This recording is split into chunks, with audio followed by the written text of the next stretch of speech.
2017 में इंडिया का e commerce market 28.77 billion dollar का था।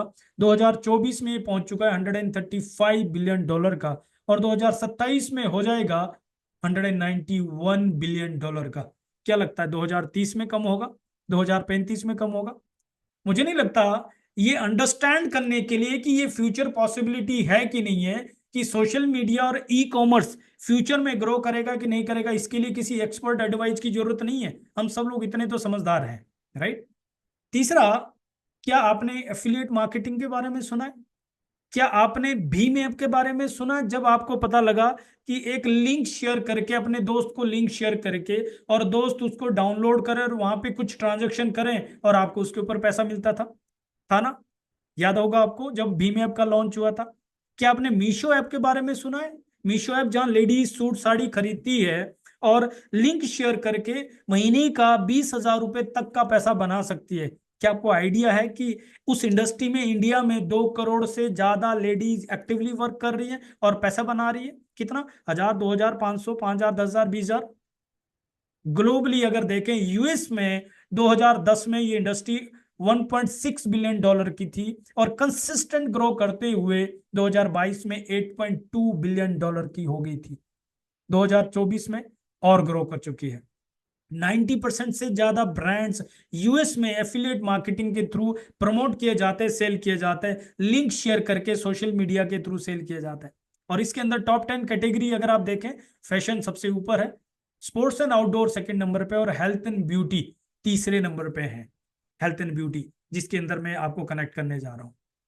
ये है आज की दुनिया, ये है फ्यूचर। आई थिंक इसको भी समझने के लिए कोई एक्सपर्ट एडवाइस की जरूरत नहीं है, अगर हम इतना समझदारी रखते हैं कि आज की डेट में किस तरीके से लोग लिंक शेयर करके ई कॉमर्स के थ्रू, सोशल मीडिया के थ्रू सेल्स को जनरेट कर पा रहे हैं। देन अगला जो सबसे बड़ा फ्यूचरिस्ट इंडस्ट्री जो मुझे आपको शेयर करना है, मुझे नहीं पता आप इसके बारे में कितना जानते हैं, लेकिन बहुत ध्यान से समझना। हेल्थ केयर के अंदर दो इंडस्ट्री वर्क करती है। एक होती है ट्रीटमेंट बेस्ड इंडस्ट्री, जहां पे बीमार लोगों का इलाज होता है, उसको सिकनेस इंडस्ट्री भी कहते हैं, बीमार लोगों की इंडस्ट्री। दूसरी होती है वेलबींग इंडस्ट्री, जहां प्रिवेंटिव हेल्थ केयर के बारे में, वेलनेस के बारे में बात की जाती है। मैं आपको डिलॉयट की एक रिपोर्ट शेयर कर रहा हूं, जो कि बहुत ही ऑथेंटिक क्रेडिबल रिपोर्ट है, गूगल पे अवेलेबल है। वो ये रिपोर्ट कह रही है 2019 में सिकनेस इंडस्ट्री, जो ट्रीटमेंट बेस्ड इंडस्ट्री है, उसका ग्लोबल एक्सपेंडिचर था 3.3 ट्रिलियन डॉलर। और wellness industry, preventive health care industry का जो ग्लोबल एक्सपेंडिचर था 0.7 ट्रिलियन डॉलर। राइट, आप देख रहे हैं टोटल 4.0 ट्रिलियन डॉलर इंडस्ट्री में कितना छोटा परसेंटेज वेलनेस इंडस्ट्री का है।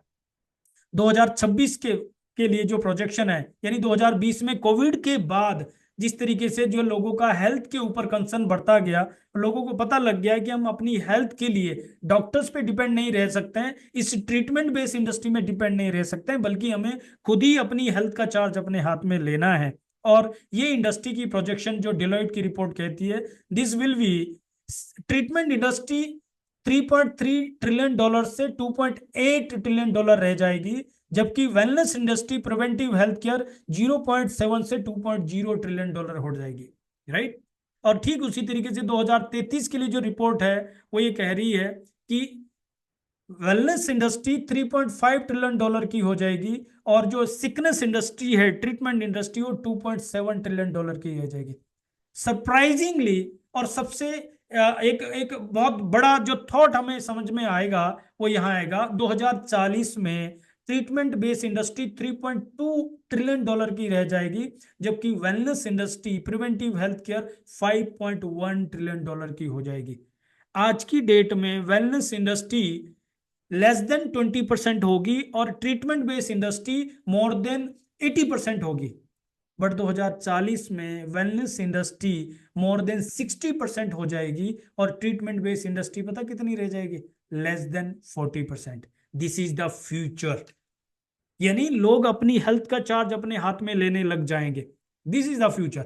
नाउ मैं इसको कनेक्ट कर रहा हूं लास्ट यहां पे, वो है इन्फ्लुएंसर मार्केटिंग। क्या करते हैं? सोशल मीडिया को यूज करके और ई कॉमर्स का प्लेटफॉर्म को यूज करके इंडस्ट्री इतना तेजी से ग्रो करती जा रही है। और इसके अंदर जो हेल्थ प्रोफेशनल्स या हेल्थ इंडस्ट्री के अंदर जो इम्पैक्ट हुआ है 2019 से 2023 में आप देखें तो इसके अंदर हेल्थ केयर प्रोफेशनल ने फेसबुक को यूज करके 70% का ग्रोथ लिया, और जो पेशेंट्स ने इसके ऊपर रिस्पॉन्ड किया वो 40% से ज्यादा हुआ, और हेल्थ केयर ऑर्गेनाइजेशंस ने 88% का इसका यूजेस किया। इस तरीके से 2019 से 2020, 21, 22, 23 में लगातार लगातार इसका यूजेज इतना ज्यादा होता जा रहा है, इतना